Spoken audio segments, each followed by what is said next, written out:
میرے پاکستانیوں، آج میں پہلے تو اب ملک کے معاشی حالات کے اوپر بات کرنا چاہتا ہوں، اور میں اس لیے بات کرنا چاہتا ہوں کہ اور مجھے بڑے افسوس سے کہنا پڑتا ہے کہ یہ ہمیں پوری طرح پتہ تھا کہ جب رجیم چینج آپریشن کانسپریسی چل رہی تھی تو ہمیں پوری طرح پتہ تھا کہ ایک دفعہ ہماری معیشت ڈی سٹیبلائز ہو گئی، ایک دفعہ یہ ہل گئی، ایک دفعہ ایک سیاسی استحکام چلا گیا تو یہ سنبھال کوئی نہیں سکے گا۔ اور خاص طور پہ مجھے پتا تھا کہ یہ جو لوگ 30 سال سے اس ملک کے اوپر حکومت کر رہے ہیں اور جنہوں نے یہ سارا ملک کے مسئلے ان کے دور میں شروع ہوئے، تو مجھے پتا تھا کہ انہوں نے نہیں سنبھالنا۔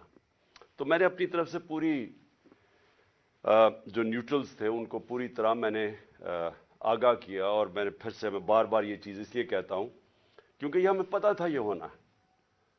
اور شوکت ترین کو بھی جو فائنانس منسٹر تھے انہوں نے بھی پوری طرح سمجھانے کی کوشش کی کہ یہ نہیں سنبھلے گی، اور یہ بڑا مشکل سے ہم سنبھال کے بیٹھے ہوئے۔ اور کیوں مشکل تھی میں یہ بھی آپ کو بتا دوں مشکل کیوں تھی۔ اسے کہتے ہیں کموڈٹی سپر سائیکل۔ اس کا مطلب ہے کہ ساری دنیا میں جو انرجی پرائسز ہیں، بجلی، تیل، پٹرول، کوئلہ، یہ ساری دنیا کے اندر ایک دم اوپر چلے گئے۔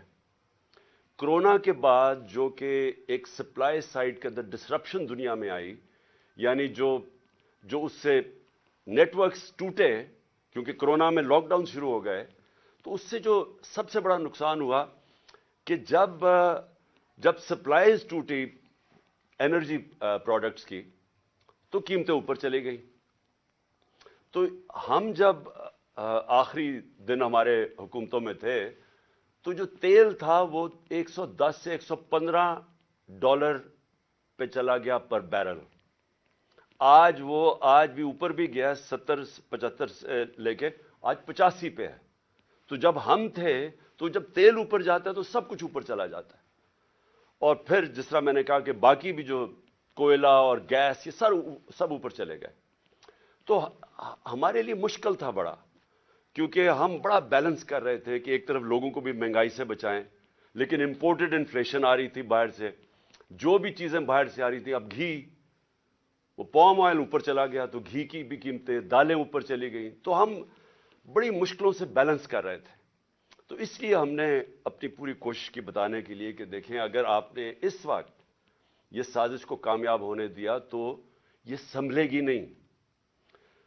تو آج مجھے بڑا افسوس سے کہنا پڑتا ہے کہ ہم اب ادھر چلے گئے ہیں کہ میں نہیں کہہ رہا، یہ معیشت کے ایکسپرٹ سے آپ پاکستان میں پوچھ لیں، بلکہ باہر بھی جو مضمون لکھے جا رہے ہیں پاکستان پہ، فائنینشیل ٹائمز میں ابھی پاکستان کے اوپر مضمون آیا ہے، سارے اب ایک بڑا خوفناک اور خطرناک پاکستان کی ایک پکچر بتا رہے ہیں کہ ہم جا کدھر رہے ہیں۔ اب میں صرف آپ کو بتانا چاہتا ہوں کہ 2 دنوں میں 33 روپیہ گرا ہے ڈالر کے مقابلے میں، اور ان کے 9 مہینے میں 84 روپیہ گرا ہے ڈالر کے مقابلے میں۔ یہ کیوں گرا ہے؟ پہلے یہ سمجھیں کہ روپیہ کیوں گر رہا ہے۔ روپیہ اس لیے گرا ہے کہ ہماری تاریخ میں سب سے خطرناک سٹیج پہ ہمارے فورن کرنسی ریزروز پہنچ گئے ہیں۔ آج ہمارے جو فورن کرنسی ریزروز ہیں وہ 3.6 ارب ڈالر ہے۔ میں صرف آپ کو موازنے کے لیے ہندوستان کے بتانا چاہتا ہوں کہ ان کے میرے خیال میں 600 ارب ڈالر سے زیادہ ریزروز ہیں، تو ہمارے آج 3.6 ڈالر پہ ریزروز آ گئے۔ میں صرف آپ کو بتانا چاہوں کہ جب یہ نو کانفیڈنس کا یہ موشن داخل کروائی گئی تھی اسمبلی میں، اس وقت ہمارے ریزروز 16.4 ارب ڈالر تھے۔ ہم جب گورنمنٹ میں آئے تھے تو وہ 8 اور 9 ارب ڈالر کے بیچ میں تھے۔ ہم نے ان کو ادھر سے اٹھا کے تو 16.4 ارب ڈالر پہ ہمارے ریزروز تھے جب نو کانفیڈنس دائر ہوا یہ سازش کے تحت۔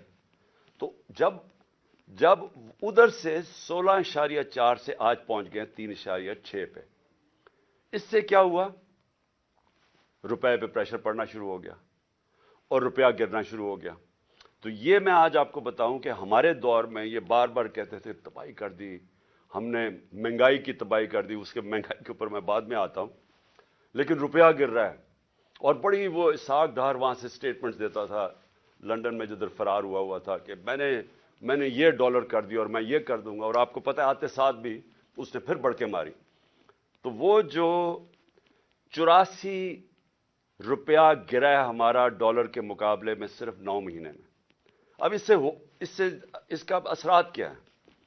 سب سے پہلے تو اس کے اثرات یہ ہیں کہ جو پاکستان میں رہنے والے ہیں، جن کا جینا مرنا پاکستان میں، جن کے روپے میں کماتے ہیں، جو تنخواہ دار ہیں اس ملک کے اندر، ان کے اوپر اب کیا اثر ہوا کہ اگر ان کے بینک میں پیسے پڑے ہوئے تھے تو ایک دم ان کے روپے کی قیمت گرنی شروع ہو گئی۔ یعنی جو روپیہ خریدتا تھا اس میں اب وہ کم چیزیں خرید سکے گا۔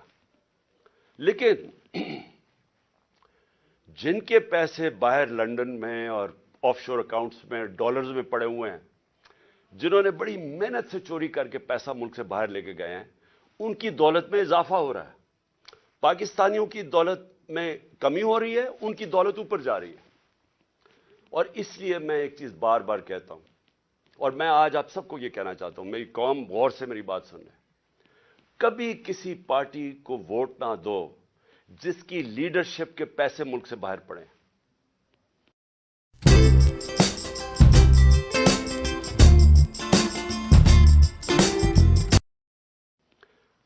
کیوں؟